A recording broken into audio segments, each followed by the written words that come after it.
Pass கட்சியுடன் UMNO கூட்டணி அமைத்து ஜொகூர் நெகிரி செம்பிலான் சட்டமன்ற தேர்தலில் போட்டியிட வாய்ப்புகள் இல்லை என்று அம்னோ தலைவரும் துணை பிரதமருமான டதஸ்ரீ டாக்டர் அமர் ஜாகிர் ஹமீடி தெரிவித்துள்ளார். ஜொகூர் நெகிரி செம்பிலான் ஆகிய மாநிலங்களில் அம்னோ வலுவாகவே உள்ளது. கடந்த தேர்தலில் பரிசான் தனித்து போட்டியிட்டது போல இப்போதும் தனித்து போட்டியிடும் என்று அவர் கூறினார்.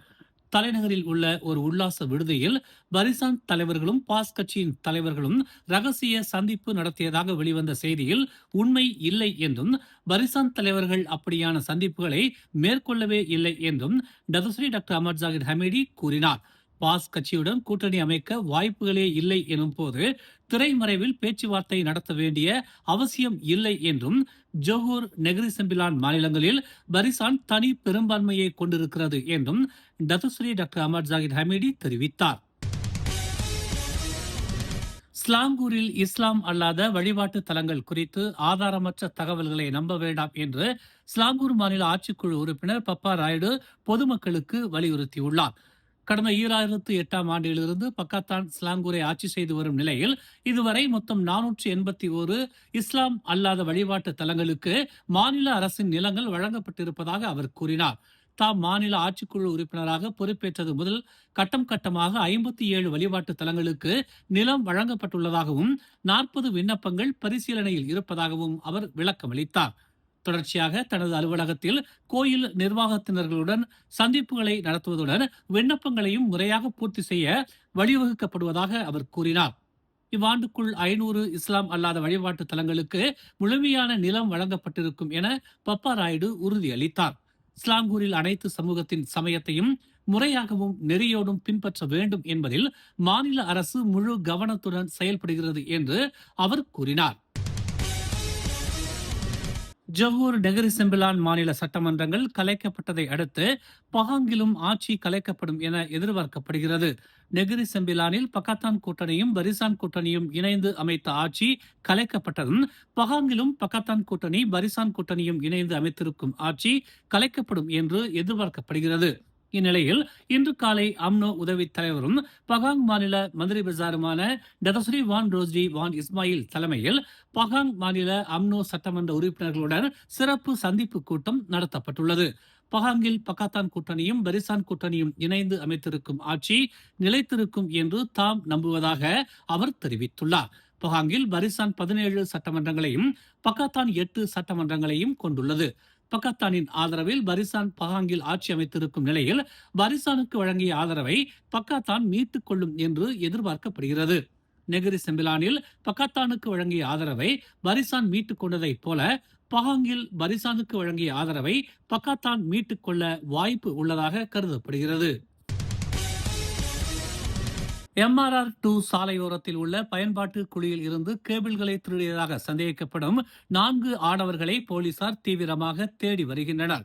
இச்சம்பவம் தொடர்பான காணொலி சமூக வலைதளங்களில் வைரலானதை தொடர்ந்து விசாரணை மேற்கொள்ளப்பட்டுள்ளதாக அம்பாங்ஜியா மாவட்ட போலீஸ் தலைவர் உதவி ஆணையர் கைருல் அனுவார் காலிட் தெரிவித்தார்.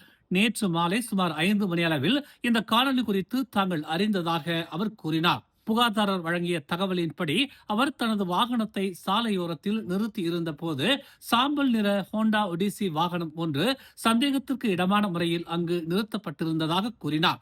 பின்னர் சில நபர்கள் பயன்பாட்டு குழியில் இருந்து கேபிள்களை அகற்றிக் கொண்டிருந்ததை அவர் கவனித்ததாக தெரிவிக்கப்பட்டுள்ளது.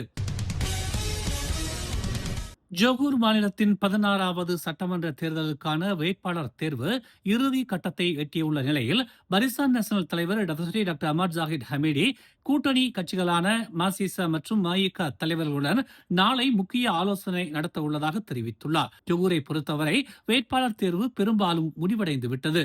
நாளை மசிசா மற்றும் மஇகா உள்ளிட்ட கூட்டணி கட்சிகளுடன் கலந்துரையாடி அவர்களின் இறுதி நிலைப்பாடுகளை உறுதி செய்ய போவதாக தெரிவித்தார். அதேவேளை அம்னோவின் வேட்பாளர் தேர்வு பணிகளும் இறுதி கட்டத்தை எட்டியுள்ளதாக தெரிவித்த அவர் அடுத்த வாரத்திற்குள் அனைத்து விவகாரங்களும் முழுமையாக முடிவுக்கு வரும் என்று தெரிவித்தார். மேலும் வேட்பாளர் பட்டியல் வேட்புமனு தாக்கல் நாளுக்கு ஒரு வாரத்திற்கு முன்பாக அதிகாரப்பூர்வமாக அறிவிக்கப்படும் என்றும் அவர் கூறினார். பரிகாத்தான் நேஷனல் கூட்டணிக்குள் பாஸ் மற்றும் பெர்சாத்து தலைவர்களிடையே அண்மையில் ஏற்பட்ட கருத்து மோதல்கள் அரசியல் வட்டாரங்களில் பரவலாக பேசப்பட்டு வரும் நிலையில் கூட்டணியில் இடம்பெற்றுள்ள மற்ற இரு கட்சிகளான கெராக்கான் மற்றும் மலேசிய இந்திய மக்கள் கட்சியான MIPP மீதான கவனம் குறைந்து வருவதாக அரசியல் பார்வையாளர்கள் கருத்து தெரிவித்தனர்.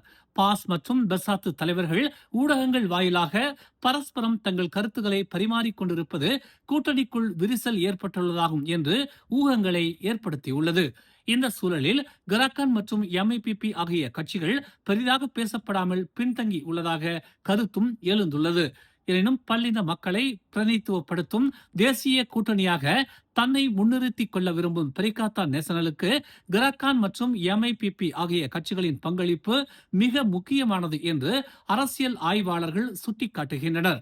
இது தொடர்பாக கருத்து தெரிவித்த MIPP தலைவர் P. புனிதன் மற்றும் கெராக்கான் தலைவர் டொமினிக் லாவ் கூட்டணியின் எதிர்காலம் பல்லின மக்களின் ஆதரவை பெறுவதில்தான் உள்ளது என்று வலியுறுத்துகின்றனர். மலாய், சீனர், இந்தியர் உள்ளிட்ட அனைத்து சமூகங்களையும் பிரதிநிதித்துவப்படுத்தும் அரசியல் அணியாக பரிகாத்தான் நேஷனல் உருவெடுக்க வேண்டும் என்று இரு தலைவர்களும் வலியுறுத்தியதாக தகவல்கள் தெரிவிக்கின்றன. 2026 உலகக்கோப்பை கால்பந்து தொடரின் தொடக்க போட்டியில் மெக்சிகோ வெற்றி பெறும் என்று மெக்சிகோவின் குவடலஹாரா உயிரியல் பூங்காவில் உள்ள 2 யானைகள் கணித்துள்ள சம்பவம் ரசிகர்கள் மத்தியில் பெரும் வரவேற்பை பெற்றுள்ளது. உலகக்கோப்பை போட்டியை முன்னிட்டு உயிரியல் பூங்கா நிர்வாகம் சிறப்பு நிகழ்ச்சி ஒன்றை ஏற்பாடு செய்திருந்தது.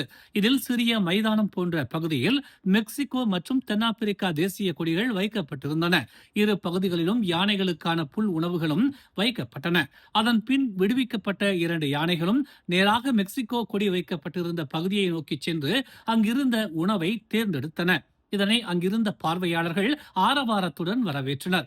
இந்த நிகழ்வு சமூக வலைதளங்களில் வேகமாக பரவி வரும் நிலையில் உலகக்கோப்பை தொடக்க ஆட்டத்தில் மெக்சிகோ வெற்றி பெறும் என்ற நகைச்சுவையான கணிப்பு ரசிகர்கள் மத்தியில் பேசுபொருளாகியுள்ளது. இச்சம்பவம் கடந்த 2010 ஆண்டு தென்னாப்பிரிக்கா உலகக்கோப்பையின் போது தனது துல்லியமான கணிப்புகளால் உலக புகழ்பெற்ற பால் என்ற ஆக்டோபஸை மீண்டும் நினைவூட்டியுள்ளது. அப்போது பால் கணித்த பல போட்டி முடிவுகள் சரியாக அமைந்ததால் உலகம் முழுவதும் கவனம் பெற்றது. மேலும் செய்திகளை தெரிந்து கொள்ள தமிழ் மலர் இணையதளம், தமிழ் மலர் செயலி மற்றும் மலர் டிவி யூடியூப் சேனலை வலம் வாருங்கள். எங்களோடு இணைந்திருக்க மலர் டிவியை பதிவு செய்து கொள்ளுங்கள். உறவுகள் மகிழ்ந்திட விருப்பம் மற்றும் பகிர்வு சேவையை சொடுக்கிடுங்கள்.